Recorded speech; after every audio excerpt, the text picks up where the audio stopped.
Good evening.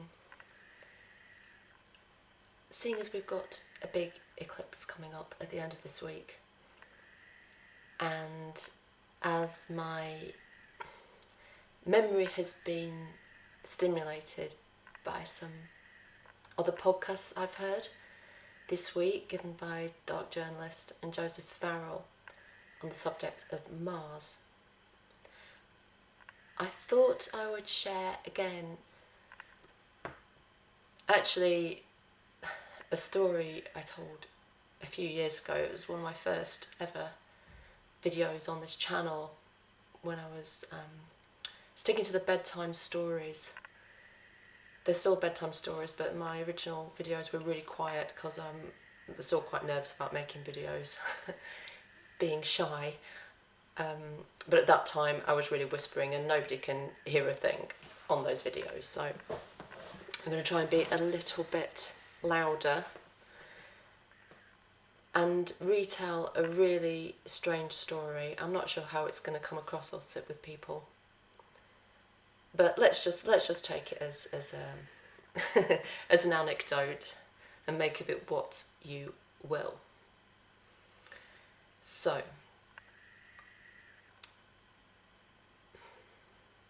from the years 2008, the start,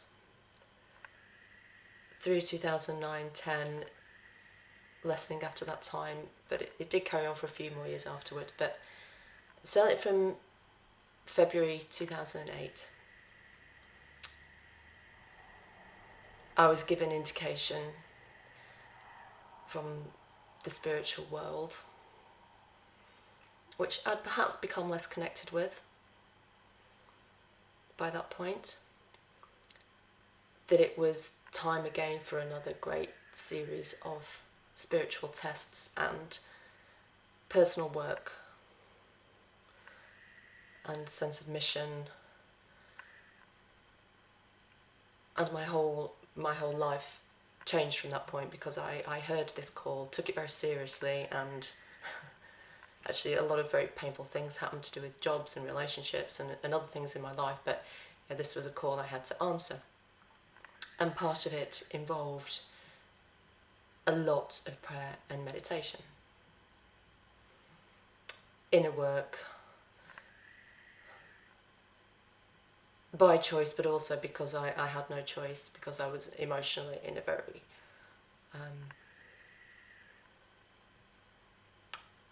I'd say certainly I was in a depressed state, but also there's something to do with spiritual work which requires a lot of friction, emotional friction. This is often why we do our most important work alone, and when we're experiencing suffering because of the heightened emotional tension at that time. Anyway, the upshot was that I was doing an awful lot of meditation, and if you practice a lot, you will start to get results of a certain kind.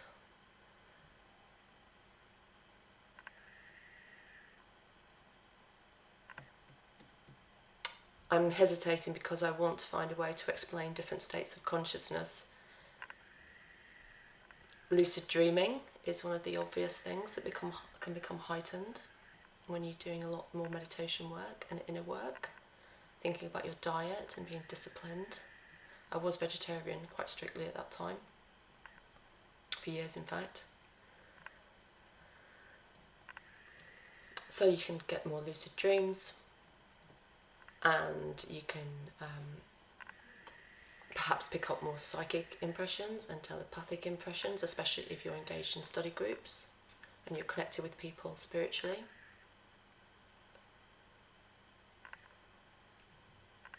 And some people have out-of-body experiences. That's a bit of a strange one, because I think it's to do with energy levels, your state of mind. I think it's maybe something that I think we all can do it, or do it when we dream, but doing it consciously is something that not everybody appears to have experienced. even though theoretically I think they can and could. Whether or not that's advisable is a completely different story, and I would say that for me, from a very early age, I had out-of-body experiences, and these were always terrifying things that happened in the night. They were involved all, supernatural things that were frightening, and it wasn't something I wanted to happen, but it did happen. Okay. I would never encourage somebody to try to astrally project, because I discovered for myself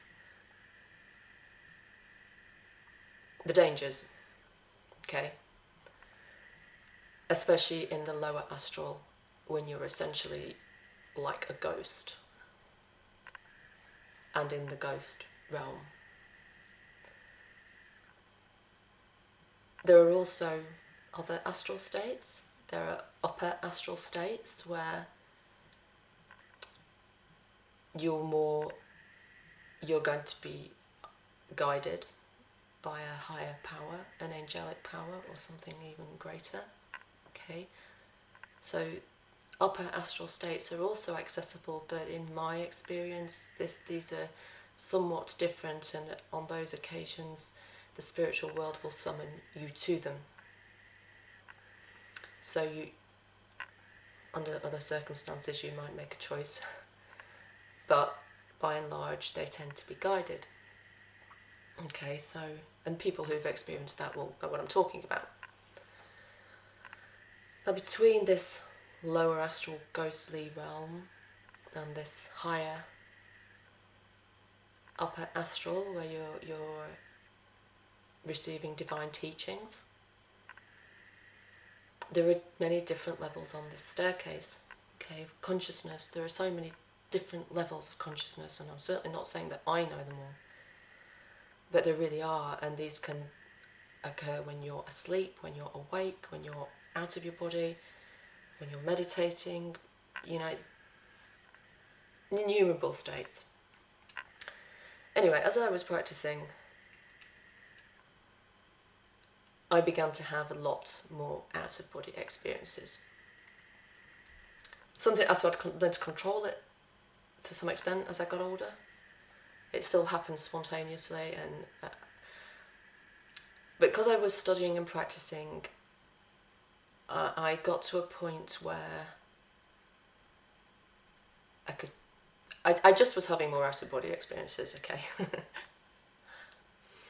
And sometimes it would be by choice and sometimes not. And I was able to distinguish between out-of-body experience and a lucid dream, for example, and the different subtleties between those states. So,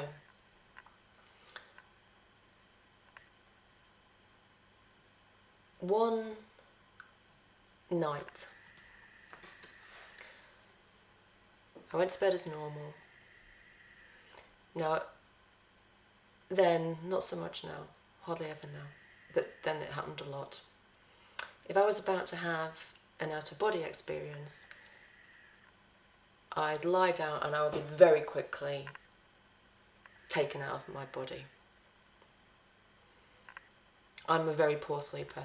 It takes me a long time to get to sleep usually. But this would be like an instantaneous blackout. Then I would go into the altered state of consciousness, experience whatever it was, and then at a certain point it would end. Okay, and these, like I say, it's not like a higher astral and it's not like a lower astral, it's somewhere in between, and I can't quite place where. On this occasion, I became conscious in the other realm, lying face down on a metal floor, and somebody was waking me up or telling me to get up. So I became conscious sort of as I was being pulled up by this man, and multiple impressions hit me all at once, as they always do. I tell the story in real time, in the astral realm time does not function in the same way. Many impressions hit you at once. Okay, so he pulled me up and many things became known to me at once. Extreme danger, for a start, and he was warning me that I had to leave. Also, what struck me is I recognised him. More of him perhaps later. But the fact that I recognised him from other astral events, including ones where I'd been wide awake, i.e. eyes open, wide awake, in my body, I recognised him. And he was somebody I trusted, even though I still don't know who he is. For some reason I trusted him. And he's waking me up, telling me I need to get out of wherever this place is. This is a industrial military place that I'm in. Deep underground, and I knew this. Don't know how I knew it, but I did.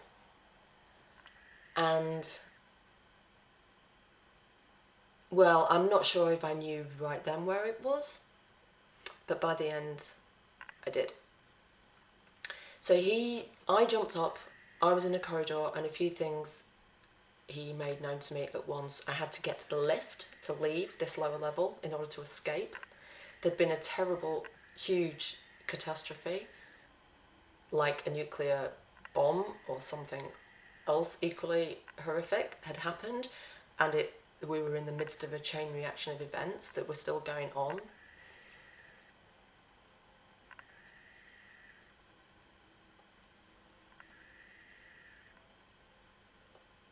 There was also somebody there, an important person, who was in charge of this facility we were in, who'd gone mad. Now, this person, and it was told to me, you know, you mustn't look in this room, which was off to one side from where I was. But as I was running towards the lift with the man, it wasn't not in a large area, the lifts were just over to the right, I could see out of the corner of my eye this person he was talking about sitting in a big room alone on top of a pile of corpses with blood and gore everywhere in the room, and this man had gone berserk crazy and was shouting and roaring and screaming, yelling, and it was absolutely terrifying to witness this, even out of the corner of my eye for a split second. And this is one of the reasons he was, don't look, you know, just don't go there. So I'm told to go to the lift, stands me by the lift, pushes the button, it comes, I step inside, the man with me, he stays on the outside. I'm like, why? You know, you're not coming? He's not coming with me for some reason. He needs to dash off and do something else. Which he did do. He just left me there and then in the lift and just said, leave. I didn't want to leave without him. And I also felt like I had friends down there. One friend in particular who I wanted to save. So I thought, well, I'm going to go as well. So I set off down this metal, the only thing I can really describe about this building is that it's grim, depressing, metal floor, metal walls, like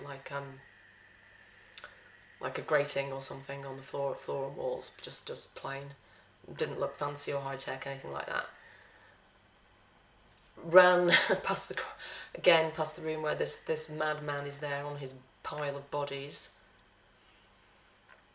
And I went to a room which was like a server room, full of computers, where my friend was. I don't know why I knew I had a friend there, I just did. I saw him, but he was like a zombified person who'd been brainwashed. And even though I was shouting at him, there was a problem. He was just completely blank and motionless, like a robot, didn't know what was going on, and was just going to stay there. even though I was sort of pleading and begging and crying that he had to go. He wouldn't come with me. He wanted to stay with his computers. Okay, so I then carried on running down the corridor, and very quickly I got to an area that was busier, and this was kind of high-tech looking, although I was still in a sort of corridor. I wasn't seeing devices as such, but I was aware that, you know, the walls were white. It was a different sort of setting, more like a laboratory. People were wearing white coats, but again there was this sense of panic, and they were trying to leave by different means, and they were forming a queue in front of this contraption, which was in two parts. And it's difficult to describe, not just because of memory, because this is 2009. By the time I'd had this experience, it was 2009. So not just because of my memory, but also because the thing itself was partly broken. So it was misshapen. But the upshot is that the whole thing was maybe 3 meters long. First you had to go through a kind of, almost like in an airport security when they're checking you for metal and things like that. But you had to kind of climb, because it was broken, I ended up having to climb under it and stand, and you had to, and basically you couldn't get through this device. It was checking people for something. So there was people in front of me who already got through, and they were in between the first part and the second part. And the first part of this device, it checked you for what, I mean, I don't know if you had to have a sort of passport that was inside you somewhere that it logged, or I don't know if it was genetic, but whatever it was, this thing had to check it. And I remember feeling nervous because if you didn't have the passport or whatever it was they were looking for, it could kill you. And this might also have been because the thing itself was malfunctioning and broken. So for one reason or another, I was nervous going into this, but I got through that first part and was relieved about that, and stood, and there was one woman in front of me waiting, and another woman in front, and she had her back to me, the first one, and then somebody in front of both of us, another woman who'd got into the second part of this device, which was the teleporter. And as I watched this woman, she had black hair, white coat, she could have been Asian or Mediterranean, I think Asian. The teleporter came on, and before my eyes this woman just disintegrated molecule by molecule. Her face and every part of her just peeled apart as if she was pixelated, and it just, in front of me, she just disintegrated into the sum of her molecules. So this device was really malfunctioning and killed her. There was no blood, so I don't know if it was her astral form, okay? It could have been, because I was in my astral form.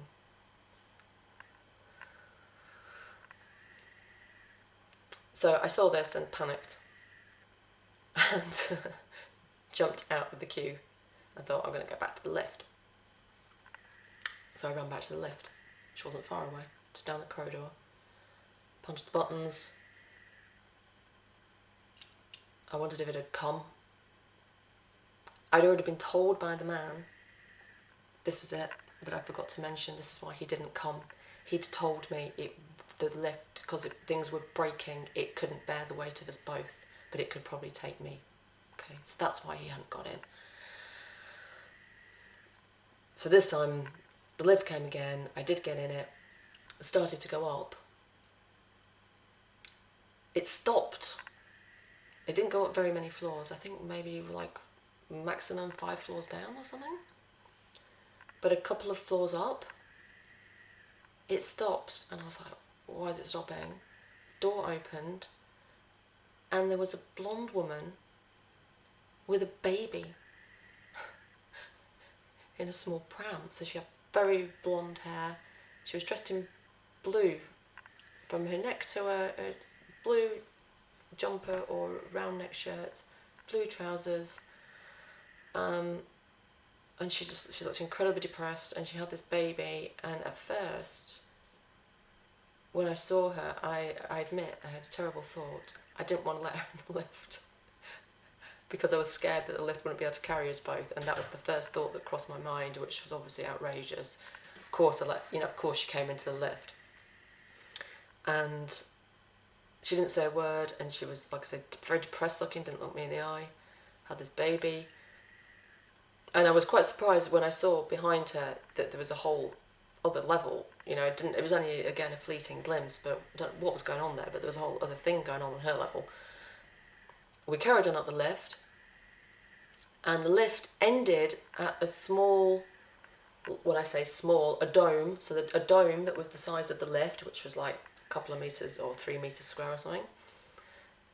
And then it ended at the top with a sort of a perspex clear dome, we were our heads were at ground level, because the lift stopped and our heads were in this dome looking out, and that's when I realised that it was Mars, because it was all red. It was like the surface of Mars that you see on the pictures, every direction, just this red dust bowl, Mars. And myself and the woman looked out, and I realised at that point that this was also broken, the perspex shield, and we weren't going anywhere, and that was the end. The experience ended. And I, back in my room at home, conscious again in bed, I thought, what was that? Because the state of consciousness I'd been in this place was quite different to anywhere else, because it wasn't an astral experience just in this world where you're operating in our normal space, nor was it an obvious guided spiritual upper astral experience. It was somewhere in between. And I don't know how I got there, why I was there, what anybody else was doing there, who the man was.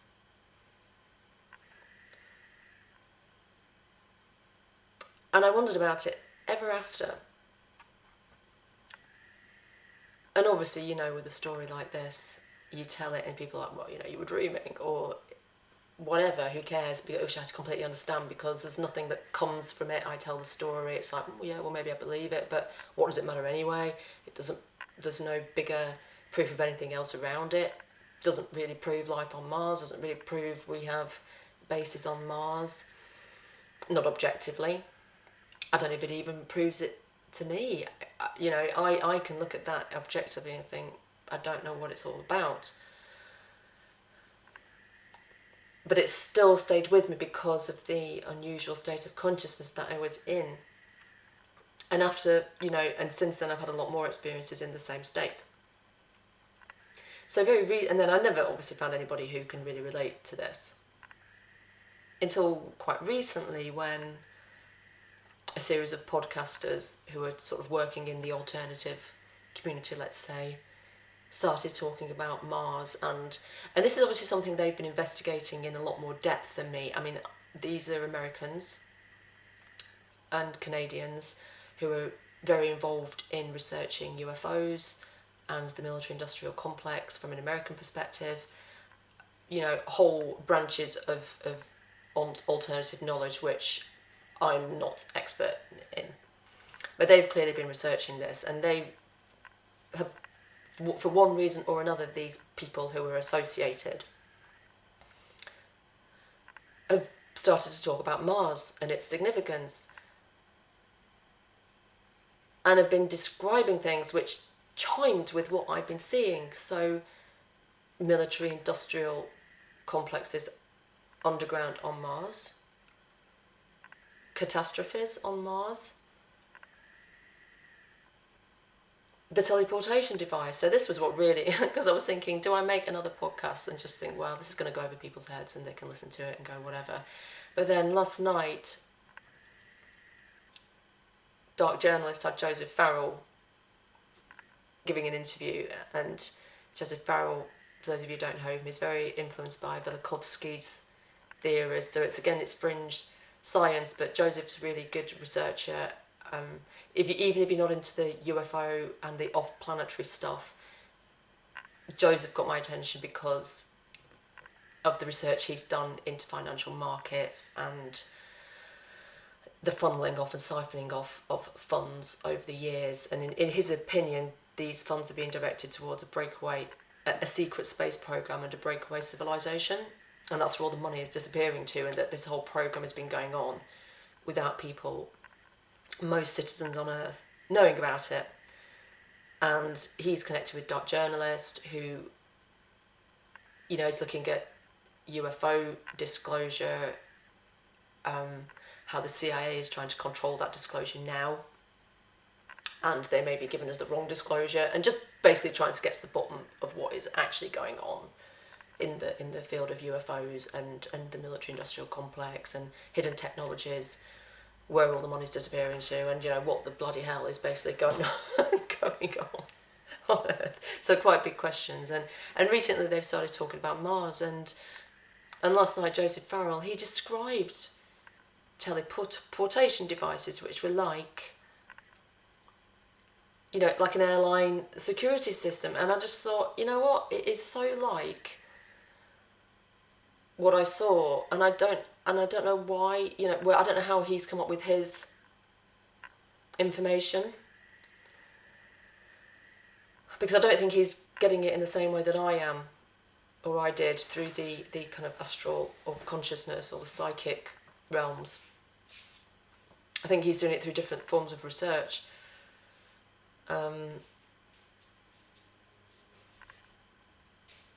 So all I know is that somehow it dovetails with my experience and others, which are in a similar vein. Oh yeah, the other thing was, apparently, the date 2009 was also objectively relevant because it was to do with the Obama era, some policies of the Obama era. And I have to say that even though I didn't necessarily connect it to my Mars visit, let's call it, 2009, Obama, now some of you, if you recall, he was offered the Nobel Peace Prize very early in his presidency, and he went over to Norway to pick up this Peace Prize, and then a really strange event occurred while he was in Norway, which was the Norway spiral. Truly bizarre thing that appeared in the sky, and it was and I don't really know why it wasn't more news, because at first they sort of said, oh yeah, that was a sort of a missile test from Russia, and then Russia, first they said yeah it was, and then went, oh actually it was nothing to do with us, and basically it's unexplained as far as I'm concerned. There's no definitive explanation for how this spiral, this crazy thing, appeared in the sky while Obama was in Norway getting the Peace Prize. They'd fired up CERN, so goodness knows what, the hell was going on with CERN then or now. I don't know if they opened up some sort of wormhole, or I feel sort of silly saying it because I'm not a scientist, so I couldn't possibly describe properly the activities of CERN, okay? But suffice to say, I think they're meddling with forces that are so powerful, and for all I know, they are affecting human consciousness. Because if you believe in the consciousness of humanity and in our sovereign soul and in divine principles, then things become real. It's not just about this table, that candle, and the material world. There are subtle dimensions. How many dimensions have they found? Is it sort of 32 or something like that? or folded in on each other. So there's so many things that we are not widely known yet about the state of being and the universe and humanity and consciousness. And I try and remain open-minded about the possibilities, but suffice to say that 2009, Obama was doing something to do with space. Maybe this was when their Mars program, I don't know if it got funded, or I'd have to look that up, or maybe other people who are listening and might be interested will look it up and have any comments to make and could leave them, you know, if they have an idea of what this could be about. But yeah, that's that. I thought, because, like I say, it had been coming out lately, I thought I'd add my 2 pennies worth to the pot, to the Martian pot, and see if anything else came out of it. So, and again, sorry for the oily hair. I do actually have hair oiling. Ayurvedic hair oil, which is quite nice for your hair, but looks hideous, so sorry about that. But anyway, that was Mars.